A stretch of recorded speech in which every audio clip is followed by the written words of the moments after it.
Right. So I build the framework and the infrastructure to create this thing and share it with people. But then I also have to get out of the way. My head, I feel good. Looks good. Oh, you look good. Yeah, you're in frame, man. We had a live episode that we did right before Christmas time. And it was supposed to be this really big episode where we were doing Brave Men Dare and Steph and Craig. And Ben's wife, Jamie, joined us. And one of my like absolute favorite people in the world is David Chang. He's a chef. Do you know who I've that heard guy of him. is? Yeah. So he's got that show on Netflix called Dinner Time Live. Sure. And I love it. Like, I just fucking love it. I grew up watching cooking shows and I absolutely love cooking. Sure. And so his is, I mean, it's just an interview show. It's just a hangout, right? He's cooking food and talking to guests across the counter. So I wanted to do that. I wanted to create that. Right. So we spent a week not redesigning because we didn't like paint or anything, but I spent like a week setting up our podcast studio in our kitchen and had to design like the 3 different camera angles and all the different shots. And we had like the Christmas tree in the background. It was fucking beautiful. And we had like this huge meal planned, right, where we're going to cook everything. And Ben and I were standing up, talking and cooking and moving around. And then Jamie and Steph were sitting at the counter. So they were eating and talking, and it was a lot. And I spent so much time doing it. And when it finally came time to go live, we go live and we had this just beautiful experience where it was like so much fun and all the food turned out great. I made homemade tortillas for the first time, like not the first time on camera, like the first time in my fucking life. Like, it was so cool, dude. And what happened was I didn't do a last minute check of the audio, and the audio was off. And so it was essentially 2.5 hours. And I had like all of this plan where I was going to use that content to get us over the Christmas vacation hump of not being able to put out content. So as soon as I got done that evening and we kind of settled in and we were relaxed and we cleaned everything up, I pull up YouTube and I go to watch it and I'm like, oh, this looks so fucking cool. I'm so excited. And as soon as I heard it, I was like, oh my God. Because I had forgotten to do one little thing in the soundboard. Yeah. That took away the echo. And so it was completely like you couldn't even watch it. It was unwatchable because it was too distracting. Oh, so man. It was like, I mean, I put it like $300 worth of like prep work and money and food and everything that we invested into this moment. Not only that, but it was supposed to be like a big fucking holiday, thank you to the followers and everybody and listeners. And nope. Just fuck it, I'd like to, if you're ready, I'd like to introduce you as for the first time, but for anybody watching, I just got to tell these people that the funniest thing was that, like we were just talking about, was thinking that you're fully recording and moving on to a different recording.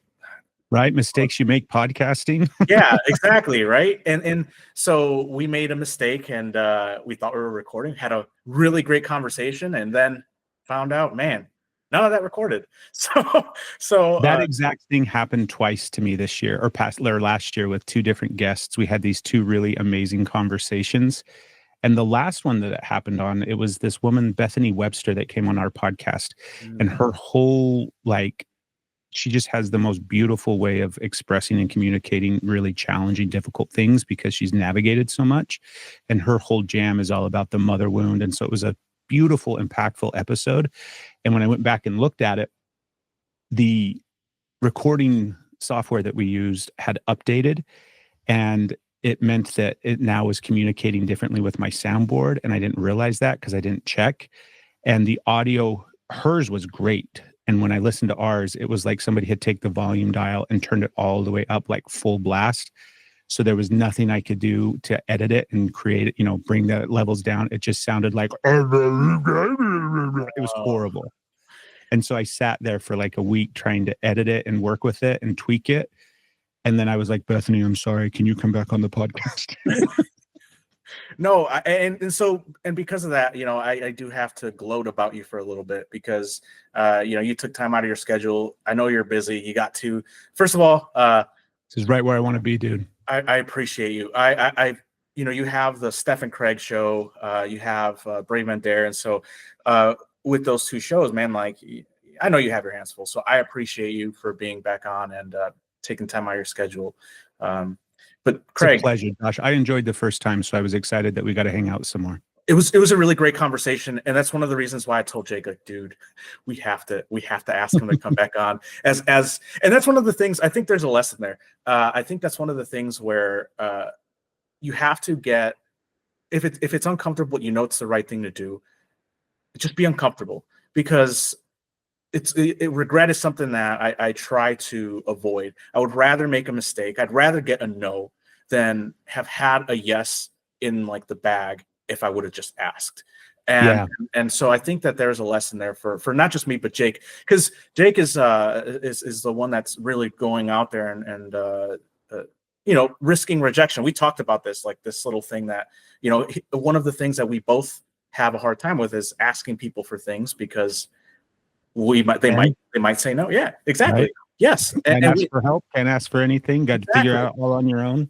100%. And that's one of the things that we both have had challenges with. But I really do have to thank Jake for taking that initiative of being like, hey, I'm gonna go do it. And it's one of the things where I told him, like, hey, if you don't want to do it, I'll do it, man.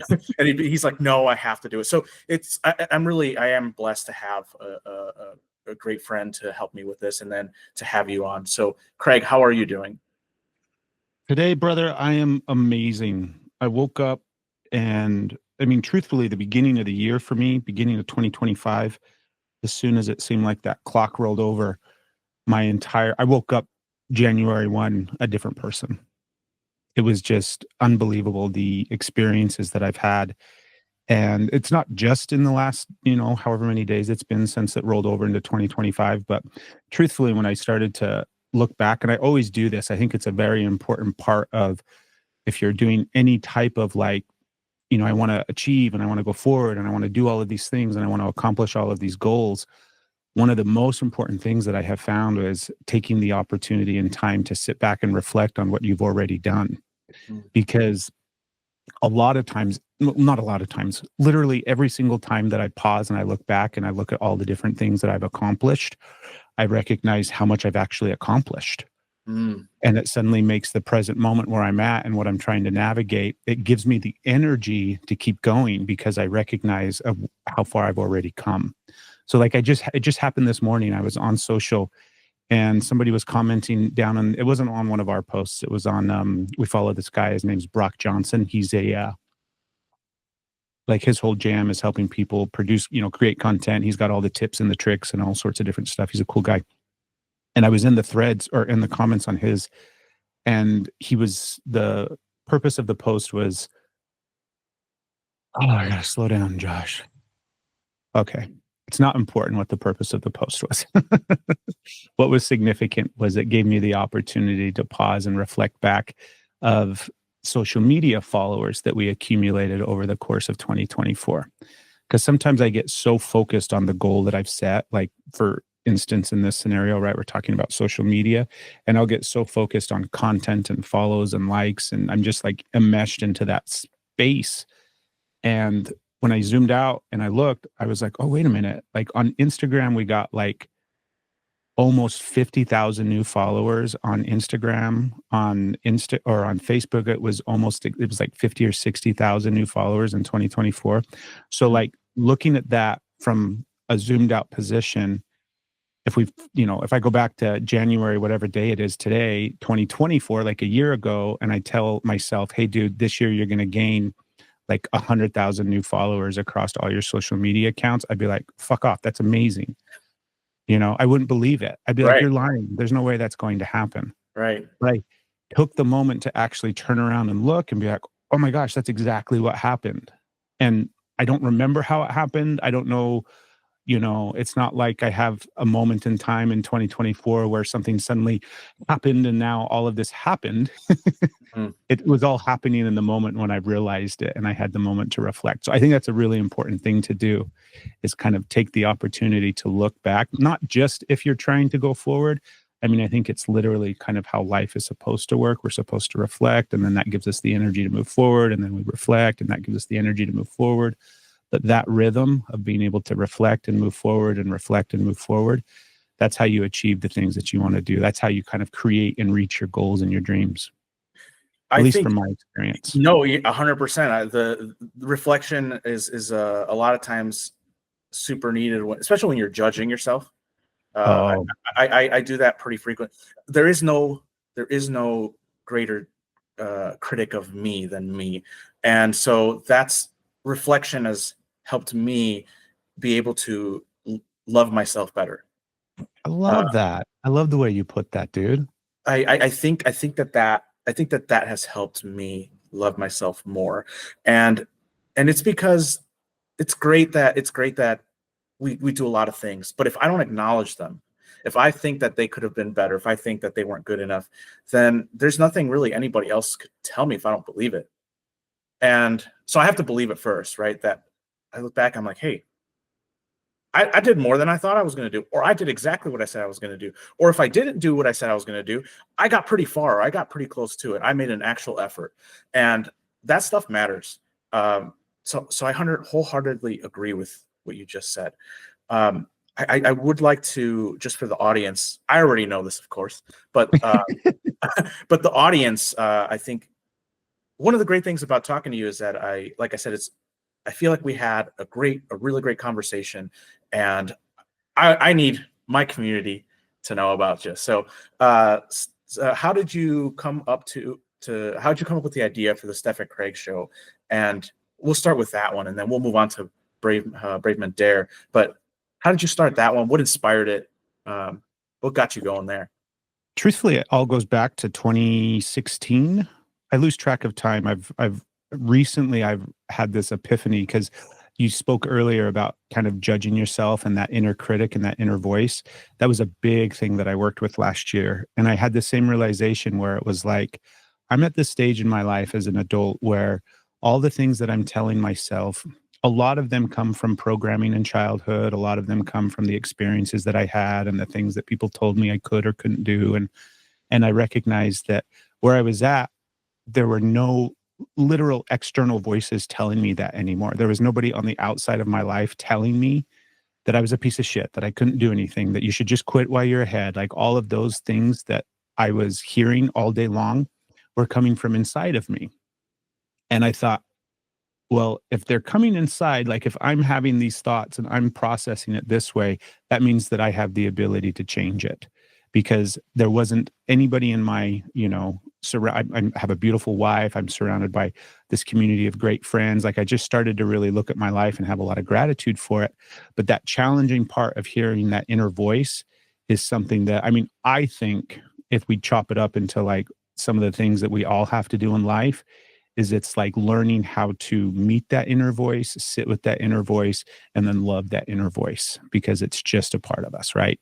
Yeah. It's there, I think, to kind of serve a purpose. But back to your question when it comes to the Steph and Craig show, when we first started podcasting, I had been fired from my work as a police officer, and I was kind of floating around trying to figure out what I was going to do with my life. I knew I didn't want to go back to being a police officer. I had been out for I got fired in the summertime, and I don't even remember exactly the time frame of it, but I had enough space from being like in the 9 to 5 kind of structure. And at the same time, I was doing spiritual work and energy reading and all of these other kind of things that I was really into at the time. And I didn't want to go back to some sort of 9 to 5 job. I didn't want to go back to where somebody was going to be telling me what to do. And I had a friend of mine that came over to the house and we sat down at the kitchen table and he was trying to start a podcast back then. So he was doing some interviews and it was super simple. Like he set the recorder on the table in front of us and then we just had this beautiful 1 hour conversation together with each other. And when we got done with it, big hugs, thank you so much. That was so fun. And he left and I was just sitting there and I'm like, man, I really enjoyed that. I really enjoyed having the opportunity to just like slow down and connect and be in space with somebody. He was a guy, his name's Randy. He was a guy that I really love. I still love him. And we got done and Stephanie was like, that was awesome. She's like, that's what you should do. You should do that. And I was like, I think I should start a podcast. And she's like, yeah, you should start a podcast. And so I reached out to my brother. He works for GE. So he's been like a mechanical engineer with GE for his whole life. And at the time I needed some startup cash. So he gave me like $300 and I was able to get all the microphones and recording equipment. And then I just like threw it in the fucking car and I ran around Utah and Salt Lake City and all these other places where I was living at the time, interviewing all of my friends that I had been doing energy healing sessions with and that were in the same field of like spirituality and, you know, those spiritual fairs that you go to and all those kind of things, card readers. And before I knew it, I had like 20 plus episodes in the can for Energy is Love. And I was like, this is amazing. I love it. And I did that podcast for 8 years. Halfway, not even halfway through it, at about episode 100, Stephanie came on as the co-host. And then we did over 380 episodes of Energy is Love. And then, you know, a lot of what I've learned since that time period, and truthfully, it was a lot of what I've learned since I was fired from being a police officer. But I have to recognize the moments in my life when things change, right? There's always these moments where there's a transition coming. We have them kind of built into the infrastructure of society where it's like, you know, we think, oh, we turn 18 and now we're adult, or if you have kids, or if you go to college or you graduate high school, all of these like markers in life where there's a transition from one thing to the next. And at a certain point as an adult, I'm responsible for all of those transitions. Like there's not one that happens anymore after like 21. I mean, yes, you get married, you know, you have kids, and you're always going to experience like getting fired or death, or life definitely still provides the opportunity to handle transitions. But at the same time, when I started to take control of choosing those transitions instead of just being at the mercy of whatever the world was throwing at me, that's when everything really started to shift for me. And Steph and Craig was birthed out of one of those transition time periods where my wife and I, Stephanie, we were actively coaching people and couples, and we really had a program set out for what we were going to do in 2024. So this was like fall 2023. And I was starting to get this nudge internally. It's kind of the thing that we were talking about earlier, where it's like, did I push record on this thing? That sensation in your body that asks a question, that thing that almost like pokes and creates a curiosity inside of you, right? I started to get that in a really big way towards the end of 2023. And I kept sitting with it and kept sitting with it. And it's almost like it kept telling me what to do, but I kept being like, no, I'm not doing that. I'm not doing that. And then as soon as I would do the thing that it told me to do, then it would tell me to do another thing. And I was like, I'm not doing that. I'm not doing that. And the way that that all played out was I was in conversation with Steph, and we were kind of in a heated moment. We weren't arguing or fighting, but both of us were starting to get elevated in the sense of like our nervous systems. And I could tell that we were kind of ramping up and we were having a hard time regulating ourselves. And then suddenly I was just like, I don't think I want to coach people anymore. And she's like, I don't want to coach anymore either. And I was like, do we not want to be coaches anymore? And she's like, I don't think we do. And so we just had this epiphany of like, oh, we loved that space, but it was something that we needed to set down. And when we set that thing down, suddenly it opened up the space to see what was going to be picked up next. And so I started to get inspired we had Energy is Love still going at the same time. And the plan was to just kind of rebrand Energy is Love. And at the time, we're in the same studio space that we recorded Energy is Love in, but we had like a single GoPro cam, and we just had this single shot of the two of us sitting at a table. And I really wanted to set up the 3-cam shot for the podcast, and I wanted to do all these kind of things. So we broke down the studio and we planned on kind of redesigning the set for Energy is Love. And as that process was starting to take place, I kept thinking like, there's more, there's more, there's more. You have to do more. This is bigger. You have to do more. And every time I would bring to Stephanie and be like, I think we have to stop Energy is Love. Like, I think we're going to end our podcast. And she's like, okay. And the real big push was we had just reached a spot on Facebook. I think we had, I don't remember how many followers we had on Facebook, dude. It was something like 30,000 or something, but it was enough that Facebook put us into the bracket where we were monetizing content. And so at the time we were getting like checks for $10 from Facebook. You know, sometimes it'll be a check for like $1.37 because it worked so strange. It's such a funky system that they have. Yeah. where you're like, hey, I'm monetizing content. And they're like, here's 75 cents for the last 3 months. And I'm like, fuck yeah, we made it. We made 75 cents.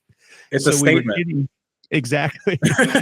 We were getting a little bit of cash coming in from Facebook. And that was enough of a push for me to be like, you know what, babe? Let's just set everything down and focus on content. Let's just become the best content creators that we can. Because I really enjoyed creating content. And I started to look at like the videos that we were putting out and the reels that we were putting out. I started to look at those kind of differently as like, wait a minute, I can tweak these a little bit differently. And I started to feel way more comfortable on camera, as did Stephanie. So the focus was like, we're going to just focus on content, but we also have The Energy is Love, that podcast. And as I was trying to create the set for Energy is Love, I was like, this is bigger. And I got the real big push to create something else. And that's what came forth was the Steph and Craig show. And as soon as we recognized that we were going to do the Steph and Craig show, what happened? It's actually here in the studio. It's kind of, I don't know if you can see, but like this wall back here. Yeah. It's just a blank, like flat matte paint. Because what we did was we cleared out this room of all the shit that was in here. And then we painted this side of the wall, like this whole side of the bedroom, this flat black matte paint. Mm-hmm. And as soon as that happened, I realized that it was a set. It wasn't a bedroom in my house. It wasn't something that, you know, we just stored shit because we had an extra bedroom that we used to do podcasting in. Suddenly I realized that we had just opened up a set. And when that happened, dude, my body just went like, oh, snap. It's the moment of like, this feels exactly right. Yes. I like a internal check mark. I don't know how else to describe it. Yeah. That's a perfect way to describe it. The way that I describe it is I have a sensation in my belly and it expands and opens up. And when I feel it expand and open up, I'm like, that's the direction we need to go. So we went in that direction and we started building out the set. We got these chairs that I'm sitting on and we brought these chairs in. We got them on Amazon and we brought them in and set them up. And then we put them in the set. And we didn't have cameras. We didn't have anything at the time. We just sat down in these chairs and started talking to each other. And I was like, baby, this feels good. And she's like, this does feel good. She's like, there's something here. And I'm like, I think so. So we let the set organically kind of be created along the way. We found these drapes like in the dollar store bins and this metal sign that we have here. You'll have to go watch the show. The metal sign, really, really beautiful. But I had a buddy of mine who's a really talented graphic artist. He took a picture of us and created this design. I can't spin it around because it's so beautiful, but it's our logo for the Steph and Craig show. And you can see it on a bunch of different stuff. So all of these kind of like pieces came together. We found these cabinets, we found all of these kind of different things. But this is the thing that I kept having to do was I had to confront that thing where I had to go bigger. So I had to allow my mind to expand and grow a little bit bigger, right? So Steph and Craig starts coming through and we're building out the set. And all along the way, Josh, we're nickeling and diming it, right? The reality is we live in a modular home in East Tennessee. We were able to sell our house back in Utah and pay cash for this house. So we at least had our house, right? But we were still like paycheck to paycheck, trying to figure out how to make all of these things fit and work together. So I'm trying to do all of this stuff on the cheap, right? A lot of the equipment I had, I invested in really good audio equipment, but I knew I needed good video equipment. And I found, I don't even remember the name of it, but I got this 3-camera system that I researched and found. I thought this is going to be great. It had like a customized app that you could use to control all the cameras. And I'm like, this is going to be amazing. So we bought it. Everything that we needed at the time was about $1,500. Yeah. We're like, we can do it. We can do it. So we do it. Everything comes. I've got some big light boxes. I've got all this stuff that I need to set up. And I start setting everything up to I need to see what it looks like on the back end, right? I need to push record, do some things, then I need to look at it and see what it looks like. Well, it didn't look good. What I was creating on the back end, as soon as I would push record and then look at it on the computer afterwards, I'm like, that's not what I see. That doesn't look good. This is not good. The cameras were low quality. I couldn't have like all the stuff that I needed and or wanted that I could see. It just wasn't on screen yet. And so I kept sitting with it, trying to figure it out. Like, I mean, when we first did video podcasting with Energy is Love, and this was like back in 2019 or something like that, it was right before COVID, we were using my cell phone. And so I've just been like, whatever I had, I was willing to use to try to create this dream that we had. And it got up to the point where I was getting so frustrated because I knew that the system that I had wasn't going to work. And I knew that the system that I really wanted, like the equipment and all the gear that I really wanted, I couldn't afford. So I was stuck in this spot. And I was sitting there and I was sitting there and I was sitting there. And this is like a days, weeks, months long process of anxiety and fear and frustration. And at the same time, we're trying to like pay bills and we're trying to still put content out. And we're still trying to do all of these things. And we announce, hey, we're ending Energy is Love and we're launching this brand new show, the Steph and Craig Show, right? And I thought we were going to be ready in January 2024. And then I was like, oh, give yourself a little break, Craig. This is a transition time. You're going to need a little bit of work. So I'm like, February. We're launching in February. The Steph and Craig Show didn't come out until May of 2024. Because what it took was I had to sit in that uncomfortable space. One of my spiritual like idols, gurus, teachers, Ram Dass, he refers to it as the paradox. There's these moments and times where it feels like you're damned if you do and you're damned if you don't. And it's just like this uncomfortable space in the middle where you don't know what decision to make. And his advice and his recommendation is that's the sweet spot. You just sit right there in that spot. And if you're able to kind of hold it and sit there and just love yourself and be patient enough, it's almost like you'll get the inspiration to know which direction to go. So what that looked like for me in practicality was I needed $10,000 to buy the equipment that I needed to be able to build the podcast the way that I wanted it. And I mean, like I said, we're paycheck to paycheck, right? Mm-hmm. We also had like $45,000 in credit card debt. We had paid cash for our house, so we at least owned our house, but we were just completely underwater in every aspect. So I'm like, I don't have 10 grand to just pull from. There's nowhere else for me to do it. So I kept sitting in that space and sitting in that space. And I finally got the inspiration. Truthfully, it wasn't even the inspiration. I had the thought for a really, really, really long time, but I had to face the fear because the fear was, well, actually, let's start with the thought. The thought was we need to put our house not up for sale, but we need to refinance and take money out of our house. And if we do it that way, we'll be able to fund the studio. But what that meant was I had to then have that hard conversation with my wife and say, hey, baby, you know this brand new house that we just paid cash for and this huge milestone that we accomplished as adults where we have our, like we own our home, like end of days, no worries. They can't come take our fucking house from us, right? We're always going to have a roof over our head. We had that for 1 year. And then I decided that we should take out a loan and refinance the house and not just take out 10 grand, but we were going to take out enough to pay off all of our debt. So we didn't have any more credit card debt. The studio ended up costing somewhere around like $15,000 after it was all said and done with all the equipment. We bought a new car. Steph got herself a car. We flew our kids out from Utah for a beautiful vacation. Like we did all of these different things with this money. And the Steph and Craig Show was birthed out of that time period. But it literally, like every time I butted up against something, that thing was fear. It was just, I was afraid that Stephanie was going to be mad at me. I was afraid that, it wasn't going to work. I was afraid that I would invest all of this money. This was the really hard part, Josh, was I have a huge skill set when it comes to like whatever I really want to do. But I also don't have any technical background. I didn't go to college. I'm a high school graduate that has worked so many different odd jobs and always just done the best that he could at whatever he did. So I don't have like training in editing and video and, I don't have any of that stuff.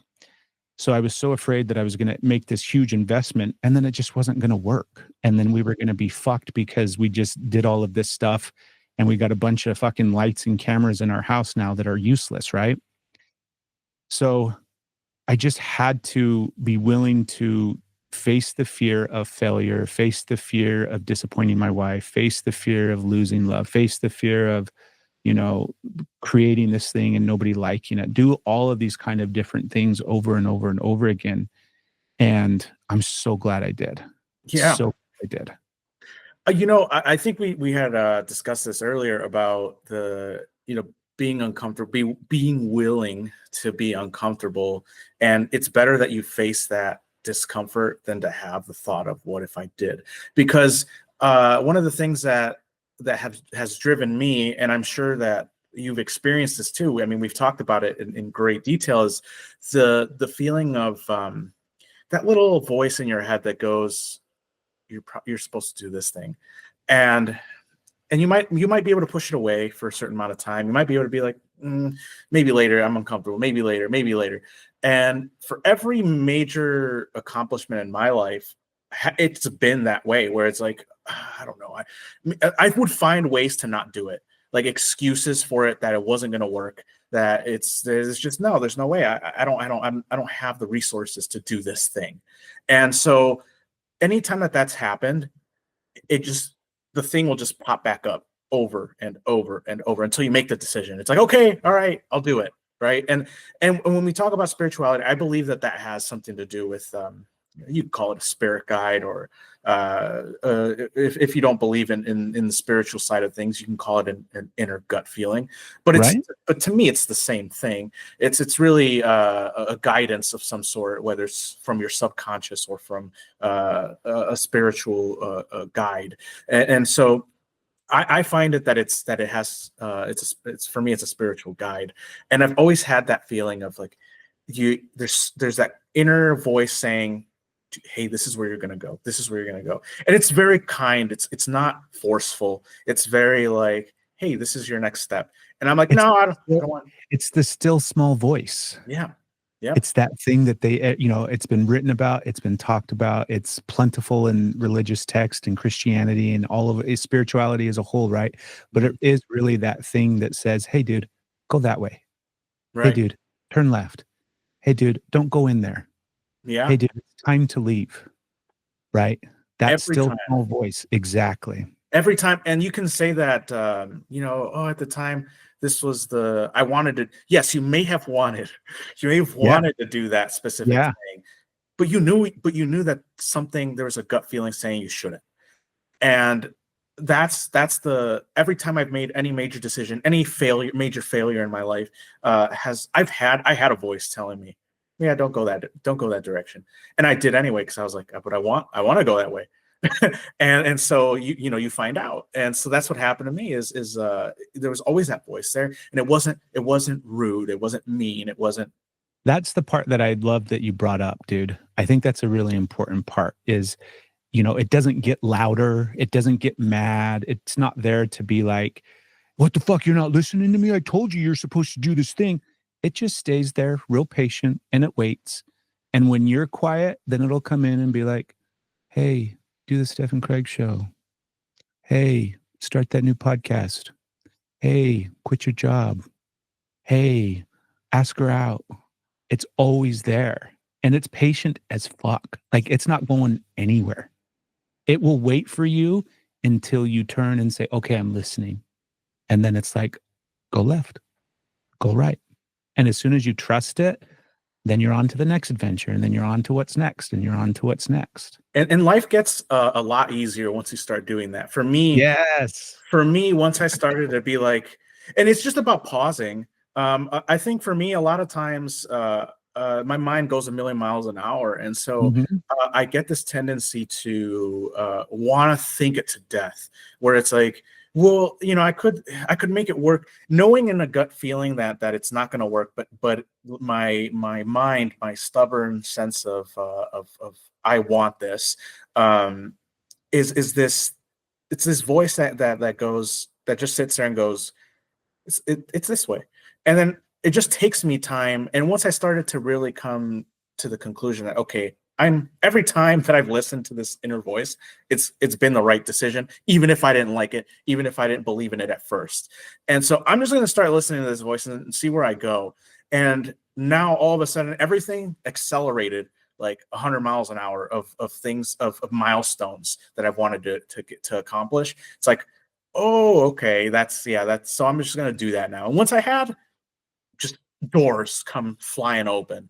Right. And so now I'm talking to you, and I've been talking to several other people as well, and so it's just this door that opens wide open once I sit there and pause. It's just about pausing. Yeah. But Yeah. let me ask you, if you don't mind, about Brave Men Dare. You mentioned, obviously you're the co-host there, and so your co-host. How did you and him come into communication and with the idea of that? Yeah, that's a great. I loved the way that you just phrased that. How did we come into communication with the idea for that? That's a beautiful way to verbalize that, Josh, because that's truthfully what it felt like, where it was like Braveman Dare was floating out there, just hanging out. It was in no rush, right? It was a podcast that had potential and it was just hanging out. And then suddenly out of nowhere, when we moved to Tennessee, we sold our house in I don't remember, dude. We sold our house a few years ago. I think we've been in Tennessee for 2 years now. Hmm. It might be 3 years. This might be our third. We might be coming up on our third year in Tennessee, but we sold our house in Utah and we moved here.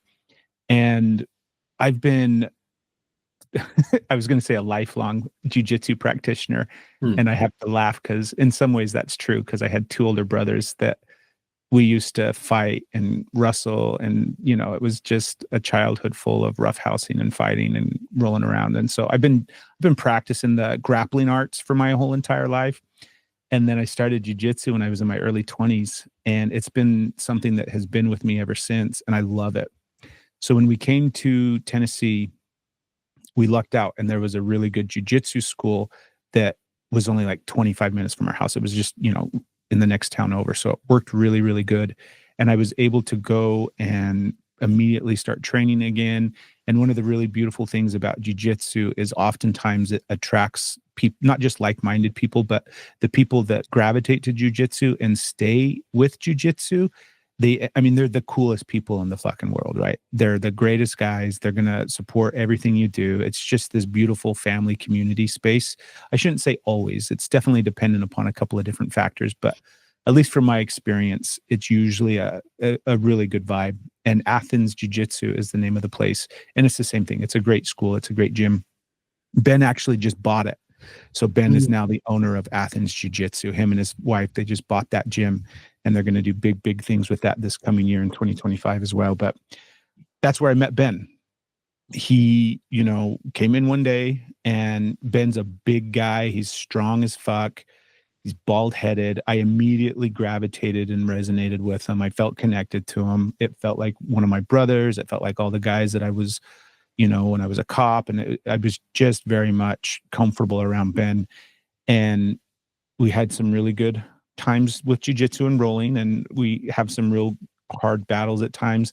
It wasn't the first time we rolled. It was maybe the second or third time because the first time you roll with somebody, you're just like, what's going on? How are you? You're just kind of dancing back and forth to kind of gauge where they're at. And so it was probably the second or third time that we rolled. And Ben's go-to position is half guard. It's where he does a lot of his work. He really likes it. I didn't know that. And I'm really comfortable in half guard. I don't feel any danger there. I'm like, I'll hang out in half guard all day long. Well, he gets me in half guard and he starts putting me up in this, he's locked onto my leg. He's got me in a lockdown. And he starts transitioning into like electric chair. And I'm like, yeah, dude, I'll play this game all day long. I'm really flexible. I practice yoga, so I've got a really good yoga practice. I'm like, I'm fine. And Ben takes me to the point where normally you would kind of, because in jiu-jitsu, you want to ease into submissions. You're not trying to kill your partner, right? So Ben eases me into this submission. And he looks at me. We kind of had this exchange energetically where he was like, okay, dude, we're right here. What do you want to do? And I'm like, what do you mean we're right here? I'm fucking fine, dude. I don't know what you're talking about. I'm waiting on you. You do you, because I'm about to fuck you up, right? That's the thought that's going on in my head. And he's like, okay, I'll do me. And he proceeds to continue to submit me. And what happens is my knee pops and I tap. And I'm like, it's all good. It's all good. It's all good. Everything's fine, right? Are you okay? I'm fine. I'm fine. Fine. Because I've had countless injuries from jiu-jitsu, like you name it. I've had it. And yeah. So I thought, okay, that's good information to gather about Ben, and I need to heal my knee now. And I was out for a couple of weeks, and truthfully, I should have been out for a lot longer because jujitsu is hard to stay away from. It's definitely addictive because it's such good connection. Like there's a part of it that the addictive part is the connection part with all the people there. And then you just get the fun of the jujitsu on the side. So Ben and I kind of meet, we start cultivating this friendship. And over the course of a year, we hang out some, we go to lunch. It's kind of this little, I mean, it's literally how a friendship is built. I'm describing it in a way, but it's truthfully, we just became friends. But it was this interesting dance because I shouldn't say I do not. I used to not do very well when it came to friends. I struggled with making friends. I struggled with any relationships, regardless of whether it was men or women. I just really struggle in relationships. So I have a lot of fear in that space. And the same thing happened. I was incredibly afraid. It was like, does Ben like me? Ben hates me. What do I need to do to make sure he likes me? Wait a minute, he hates me. It's just this constant internal struggle that I have inside of my head. So I had to confront all of those things over the course of like a year and a half. And along the way, we're going on vacation together with our families. We went boating last year, spent a day on the water. We had all of these really cool experiences, and we were spending more time together.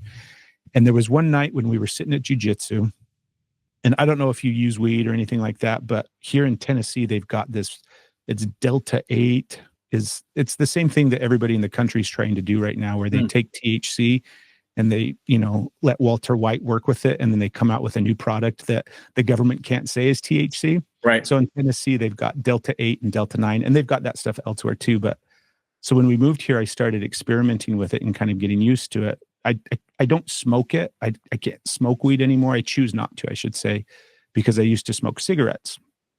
And that is a really hard addiction for me to break. So I don't smoke it, but I was doing gummies. And then it was like my tolerance kept getting higher. So I had to keep getting more gummies and eating more gummies. The next thing you know, I'm just eating like 10 pounds of gummy bears every week. Like it's terrible. And I'm like, what's going on? So eventually I find syrup. They have this Delta 8 syrup. And that suddenly clicked for me. And it was like a real good way for me to almost like microdose this experience to help my anxiety. So we're sitting at jiu-jitsu one night and I'm just really relaxed. And we're sitting up against the wall. We had already rolled a bit and we're hanging out and we're just commenting on all the other guys rolling around and we're having fun laughing. And it's literally a regular Thursday night roll, right? It's Thursday night class. And suddenly I see us, like I see Ben and I sitting there against the wall. I get this image of Ben and I sitting against the wall and I see all the cameras set up and I see how him and I are having a moment of just hang out bullshit conversation, but then we're commenting on everybody's role. And then suddenly I just had this image appear in front of my head where I was like, dude, and I leaned over to him. I'm like, it'd be so cool if we did a podcast here where we could just do this, we could do this, we did this. I just kind of shared the image that I saw in my head with him. And he was like, yeah, that'd be so fun. And we laugh and we roll and then we kind of move on and we forget about it. And I don't remember the time frame, but it was a little, a week or two later or whatever. And Ben was like, hey, would you want to do a podcast?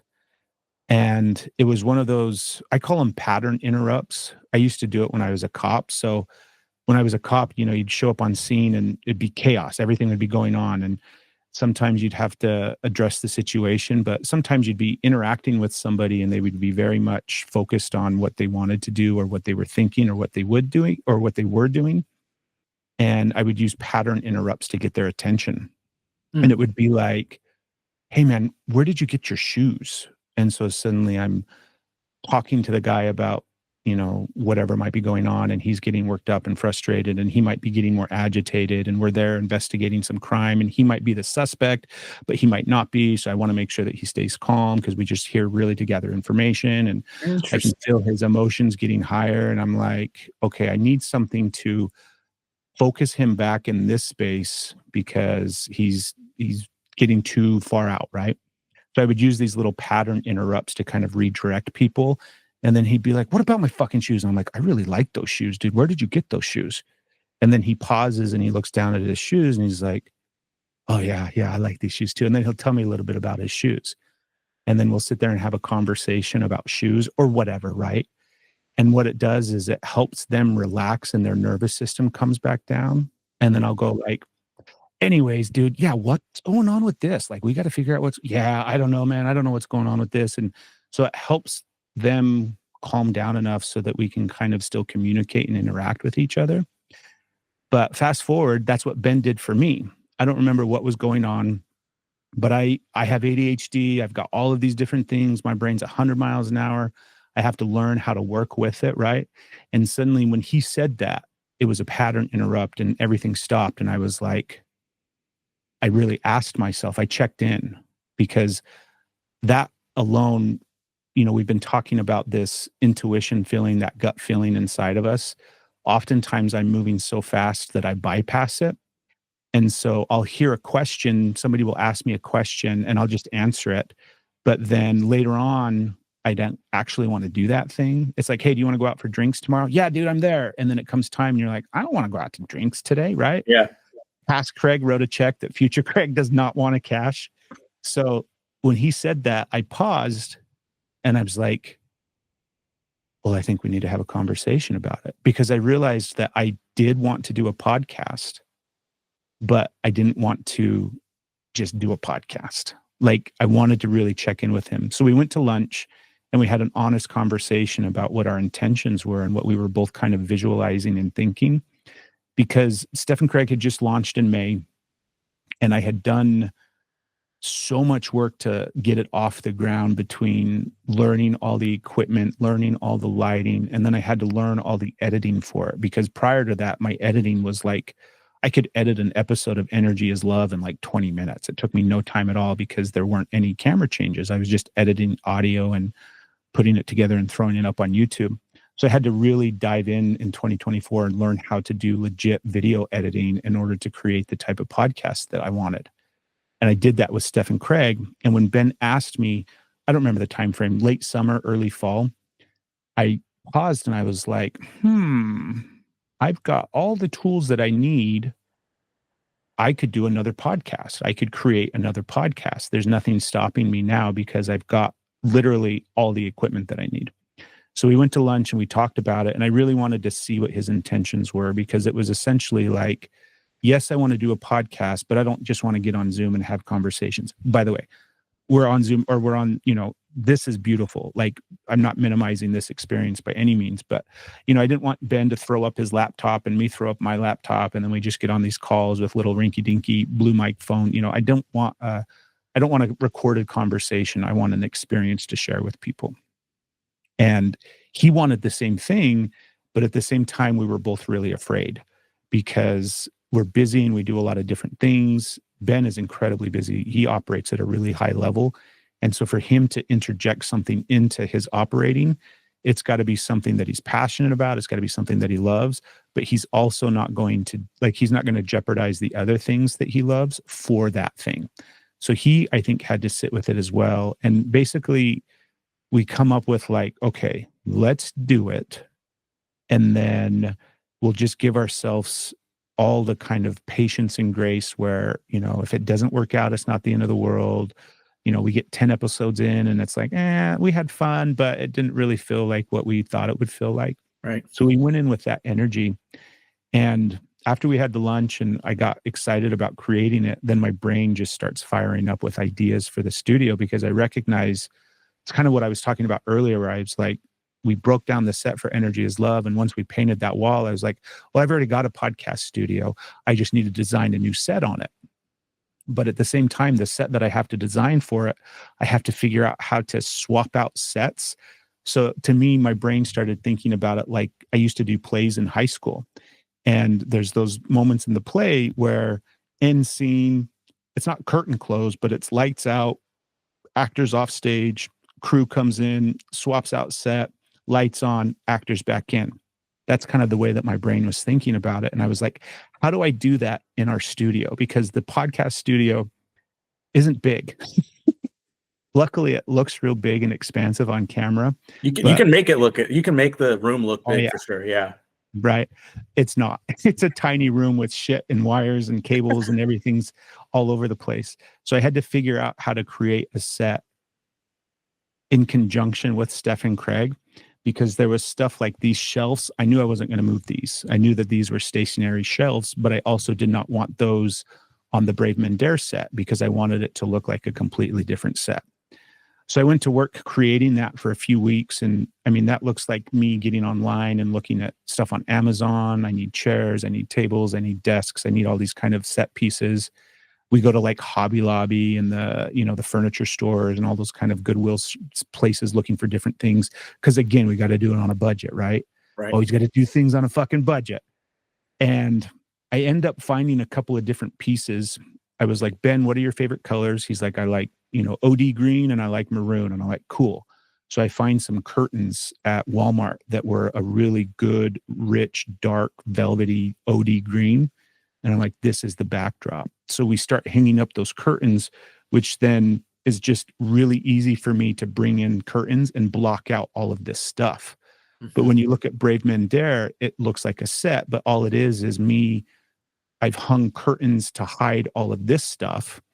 And then we needed something else to kind of give it, very much like what you have behind you, right? You need a centerpiece, you need a focal point, you need something to work around. And so we've got these they're Walmart $40 TV stand bookcase things that we just put together and throw the TV on top. And it was enough to get us going. The set itself, I'm really happy with, and I really like it, but I also see bigger and bigger things with it.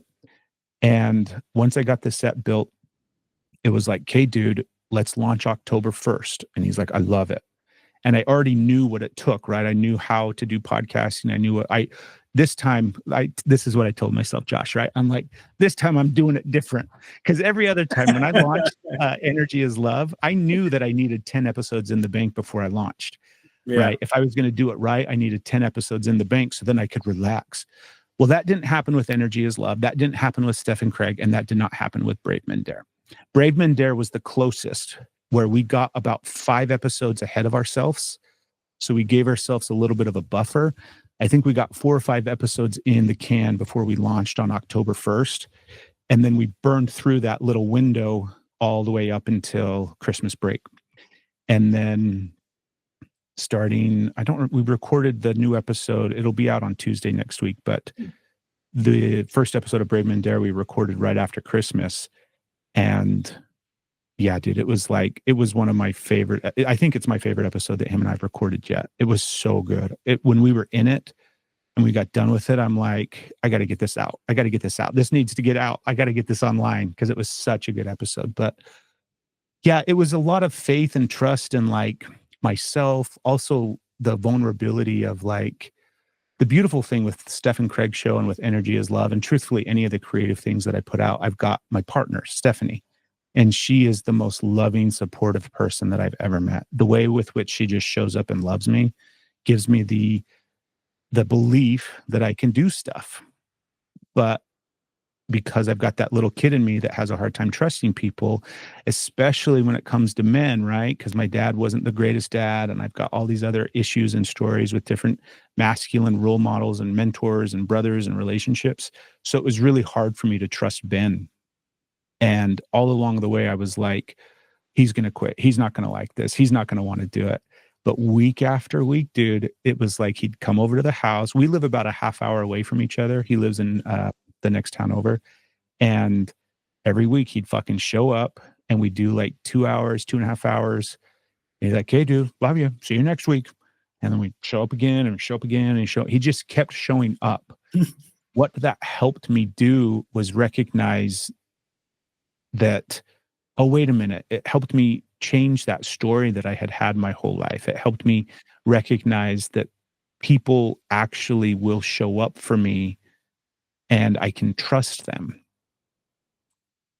And that was a really beautiful gift that he gave me. And I think in some ways I gave it back to him as well, of course, right? That's always the exchange that takes place, I think, when we kind of show up vulnerably and share our hearts with each other. And yeah, I mean, 2 podcasts. We got Brave Men Dare. That's I think episode 12 or something like that. I don't remember the episode number, but it's going great. Like, it's been so much fun, and we've got a lot of plans that we're going to try to implement this year as well. Awesome. I want to ask you how good how are you on time? I just want to make sure I'm not taking up. I got all the time. I'm right here with you. Awesome. We don't got to worry about time. Awesome. So let me ask you, what is what do you feel the cause? What is the mission statement for Brave Men Dare? And for Steph and Craig, but first, since we're talking about Brave Men Dare, what is the mission statement, I guess? Well, I'll give you the mission statement that we started with, Hmm. and then I'll give you the reality, I think, of what it is. And it's kind of been that way for me with all things that I end up creating. I go into them with an idea, I go into them with a framework. You know, you build something like a podcast, you got to come up with a name, you got to come up with a logo. And that was a fun process for Brave Men Dare too, because we had just done it with Steph and Craig and all the rebrand and all the creation of all the graphics and names and all that stuff that you got to do. And it's kind of not my favorite part of the podcasting. Anytime I have to I'm super creative. I like all the space and time to just create. And I don't care about oh, you have to make the frustration of well, I didn't push record or this technical glitch or the computer this and all of that stuff. I don't have patience for. So I have to slow myself way, way down in order to interact on that level with stuff. But the creation process for Brave Men Dare, sorry, I'm going to get lost. You got to help me stay on track, Josh. You asked about the mission statement for Brave Men Dare. Yes. And for Steph and Craig. For Steph and Craig, it was we were going to be bringing our relationship coaching that we had been doing through the podcast. So the focus was going to be sharing insight into emotional connection, insight into relationships, how to heal together. That's a really big part, I think, of both shows, actually. But it was an opportunity for us to get vulnerable and share our own experiences. Stephanie and I, this year will be our 10-year anniversary. Congratulations. And thank you. So we've had a lot of time together, healing together, and that alone has been incredibly impactful and life-changing, but we had to figure out how to share it.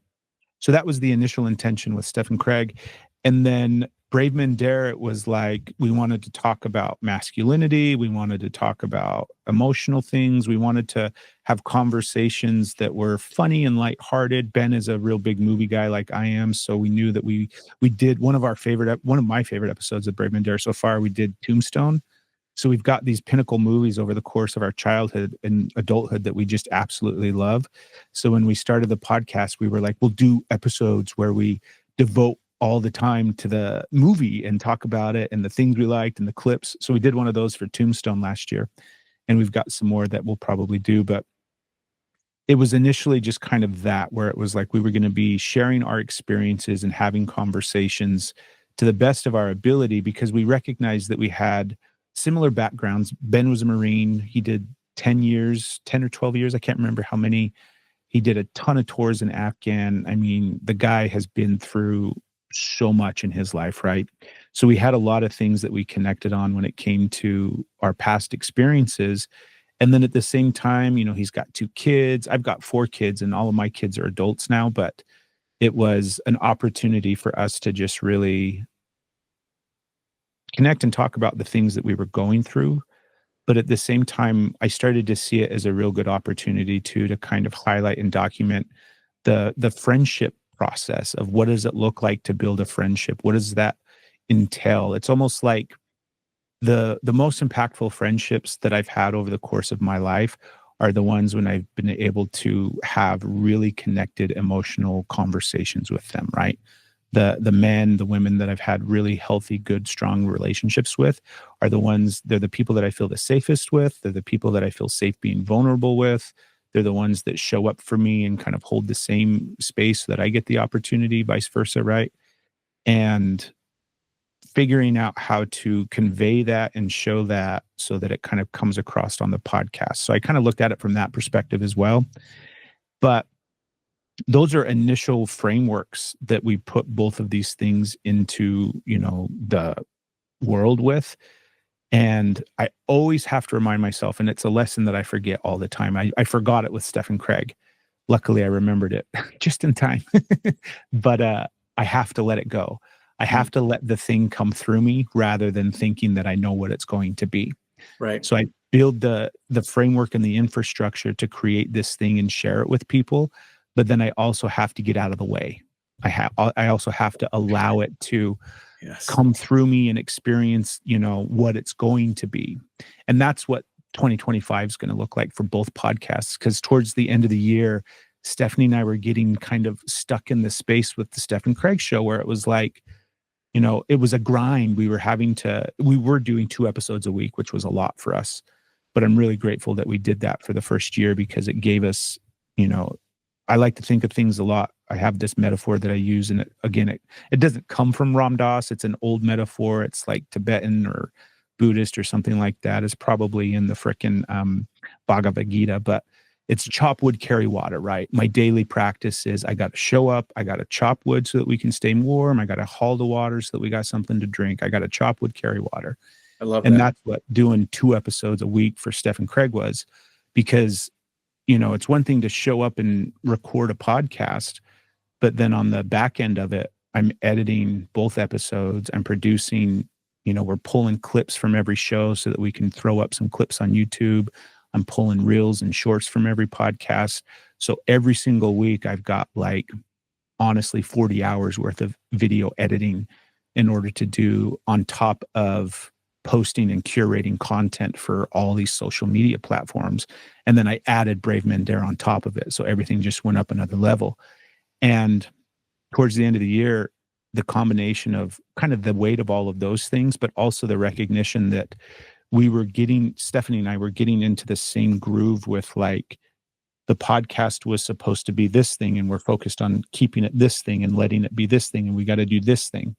But the reality is, it's like we were over here trying to do this thing that we started with the podcast, and the podcast was over here being like, hey, this is what the podcast is. You guys got to let go of what you thought it was going to be and step into what it actually is. And what that looks like is us just, like I said, getting out of the way. Yeah. Right. We just have to show up and let the thing happen.